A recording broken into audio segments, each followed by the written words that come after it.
So my recent series of videos have been on discussing what is a get-home bag and then some alternatives to the traditional bag. And I thought I'd share with you what I use for a bag. Stay tuned.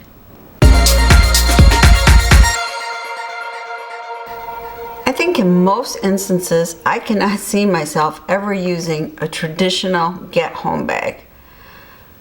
For one reason, really even a 15-pound bag, if I had to carry it any great distance, would be too much for me. I've lived my whole life without having any back problems, and I'd like to continue to do so. So let's get real. In most instances for me, what would I need to get home? Well, it'd be good to have the appropriate clothing, good walking shoes, and my cell phone probably. Be nice to have a bottle of water. But really, if it's only 11 miles home from work, that can easily be accomplished without a lot of things in a get-home bag. I mean, do I need a ferro rod? I don't think so. So, I've kind of put together my get-home bag differently. And my get-home bag is actually contents in my Jeep, which is the vehicle I travel in every day. And I have kind of different modules in my Jeep that I might use for different instances to get home. Now, a lot of the items in a get-home bag to me are very appropriate for a hiking bag. In fact, I keep a hiking bag in my car. But for most cases, what I could see happening, I mean, we do not get hurricanes here, earthquakes, those type of events. We could, I imagine, be part of a terrorist attack or have an EMP or a regional or nationwide power loss. But I think those are pretty unlikely. You know, we don't live in an earthquake area. It isn't a hurricane area. Not in an urban area, so I'd have to worry about civil unrest. So I'm not sure how I would use a lot of those bags full to the top with gear. Now, I guess there's a possibility if there was an EMP, I might have to get home and my car wouldn't work. But in most cases, if my car wouldn't work, I would call a family member or AAA and my problem would be solved. And if for some reason my cell phone didn't work, then I would walk to the nearest house and ask if I could use their phone. People out here do that. We help people, people help us. So it would be rare that I'd envision walking home long distances. Now, we do get bad snowstorms and ice storms, so maybe something would happen that I'm stranded in my car. In that case, though, I would probably try car camping because walking anywhere in a severe blizzard is foolhardy and can end up in your death. So I do keep camping supplies. The items I keep in my car I use for various purposes. It could be for personal emergencies, hiking and camping, problems with my car, or maybe to help others. Let me show you what I keep in the car. There's this little area here in the Jeep on the side where I keep the breathable bivy by SOL, the Escape Bivy. And it fits in that little hole perfectly. And this would be something I would use for car camping if needed, or to help somebody who maybe has been injured. And under here, let me show you. And I know this is going to be hard to see, but right on top here, we have a camping, backpacking type. It's called the Sven saw. And sometimes I have problems getting out of my driveway or our main road because of fallen trees and might have to resort to something like this. This is a little hand digger. Dig out your vehicle from the snow.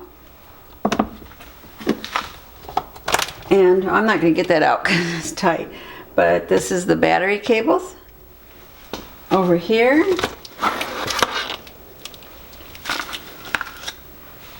this is a Cordzilla bungee cord, and that can be used for a lot of different things, including tying the Christmas tree on top of the car.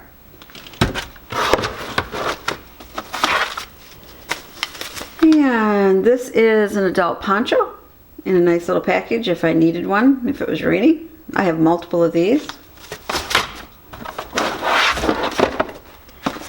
And here it contains a Bic lighter, flares, SOL emergency kit, fire starters, and glow sticks. And again, everything fits nice and secure in there.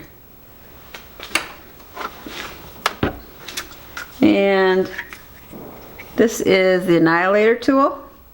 I did have one viewer say that there are some reports that this is dangerous, that it breaks off.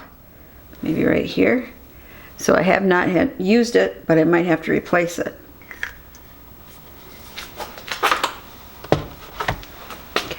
Way back in that corner, I'll get it out. Oh, you know what? It's in there nice and tight with the tire. That is a flat tire kit.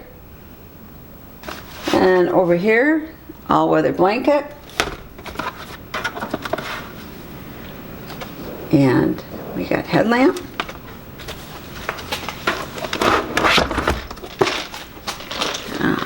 And this has duct tape, electrical tape, fuses for the car, zip ties, wire, contractor bag, super glue, pen, and paper. And this has a hammer and a tape measure.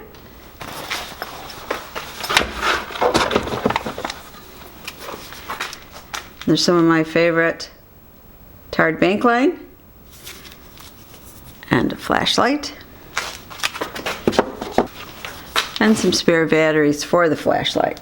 And then we still have back in the right hand corner there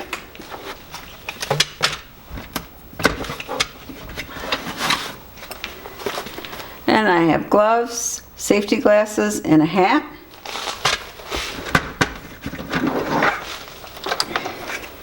And a little, sure this way, a little Husky tool set. Keep a mover's blanket and a tarp in the back. I really like these Sea to Summit dry bags. They're pretty inexpensive. In this one, the yellow one, I keep my hiking boots and clothing. I have socks, more like heavy hiking socks, my boots, jeans, t-shirt, a sweatshirt, and spare underwear. Then in the little green sack here, I have my winter clothes. It's a winter coat, which compressed real small, gloves, and a chamois, which could be used as a scarf. And I already showed you this. This is that 100% waterproof blanket. So in this bag, I keep hiking items. That bag I showed as a get-home bag, the lightweight one. That's what I keep in here. I have camping items such as a cook stove and a tarp, more than one tarp, more than one blanket, and some other just general camping gear. So this bag is more for car emergencies. I have one of those signal horns. It's called the UFO. It's a super flare. Spare bottle. Very important Huggies. And this is a water bag carrier that if I just wanted to put a water bottle in, I could easily do it, not have the whole hiking kit. And then at the bottom, probably can't see it, but there is, the bottom is a heavy duty 30-foot recovery strap, you know, toe strap. And then there is de-icing salt at the bottom. And this was my get home bag. I still am storing some gear in it. And I have some tools, which I have to get to here.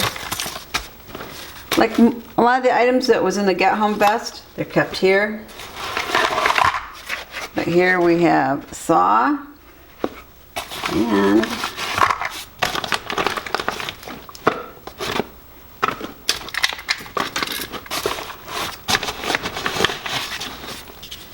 spare knife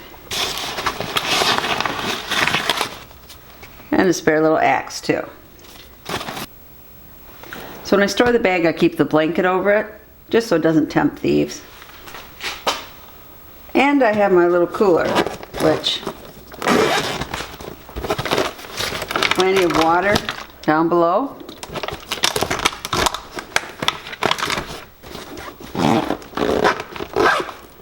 And then on the top part, various food items, rice, you know, hot chocolate, energy bars, oatmeal, that type of thing. And then there's just two other things. This is to give traction under a wheel in the winter to get out of snow or mud. And then a better digging tool, again, in case I get caught in snow.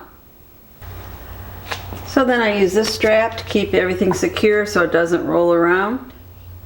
Do I keep too much gear in my car? Yeah, I really do. It's just, you know, I always keep things just in case, right? But maybe in the spring I'll go through things and see things. What do I really need? I am sure a third of this I could no longer carry in my car. I wouldn't need it. But it's hard, just in case. And I no longer have small kids at home. I have plenty of cargo space and plenty of space in my Jeep. So space is not at a premium. Well, that wraps it up. I guess for me, my get home bag is my Jeep. It works for me. I would love to hear what works for you, what you use for your get home bag, if you even have a bag. This is Prepper Potpourri saying, please subscribe and share the knowledge. And as always, thank you so much for watching.